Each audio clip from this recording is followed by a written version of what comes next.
ഇന്ന് ഹെൽത്തി ആയിട്ടുള്ള ഒരു സ്നാക്ക് കണ്ടു നോക്കാം. ഇത് ഉണ്ടാക്കിയെടുക്കാൻ വേണ്ടി നമുക്ക് 250 കപ്പിന് 1/2 കപ്പ് ശർക്കരയും കൂടെ 1/2 കപ്പ് വെള്ളവും കൂടെ ഒഴിച്ചു കൊടുത്തിട്ട് മീഡിയം ഫ്ലെയിമിൽ നന്നായിട്ടൊന്ന് ഉരുക്കിയെടുക്കാവുന്നതാണ്. അങ്ങനെ ഇപ്പോൾ ഇതാ ശർക്കരപ്പാനി ഇവിടെ റെഡിയായി കിട്ടിയിട്ടുണ്ട്. ഇനി ഒരു കടായി സ്റ്റൗവിലേക്ക് വെച്ച് കൊടുത്തിട്ട് ഈ ശർക്കരപ്പാനി നമുക്കൊരു അരിപ്പയിലൂടെ അരിച്ചിട്ട് അതിലേക്ക് ഒഴിച്ചു കൊടുക്കാവുന്നതാണ്.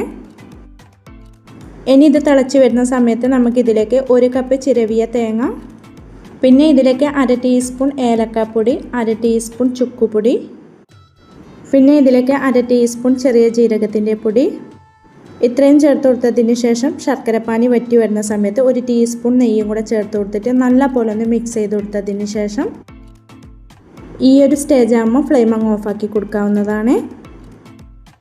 ഇനി നമുക്കൊരു ബൗളിലേക്ക് 250 കപ്പിന് 1 കപ്പ് ഗോതമ്പ് പൊടി ചേർത്ത് കൊടുക്കാം.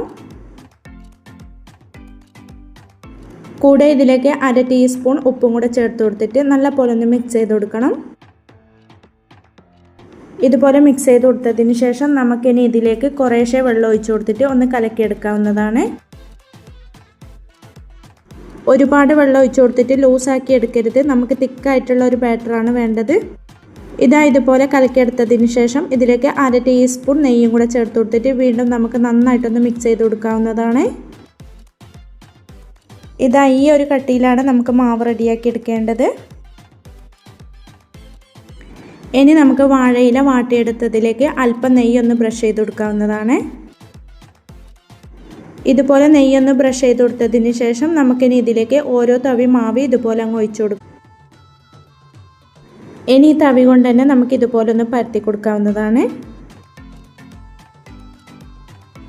ഇനി നമുക്കിതിൻ്റെ ഒരു സൈഡ് നമ്മൾ നേരത്തെ റെഡിയാക്കി മാറ്റി വെച്ച ആ ഫില്ലിങ് കുറേശ്ശെ ഇതുപോലെ അങ്ങ് വെച്ച് കൊടുക്കാവുന്നതാണ്. ഇനി ഈ വാഴയില ഇതുപോലെ അങ്ങ് മടക്കി കൊടുക്കണം. ബാക്കിയുള്ളതും നമുക്ക് ഇതുപോലെ തന്നെ അങ്ങ് ചെയ്തെടുക്കാവുന്നതാണ്.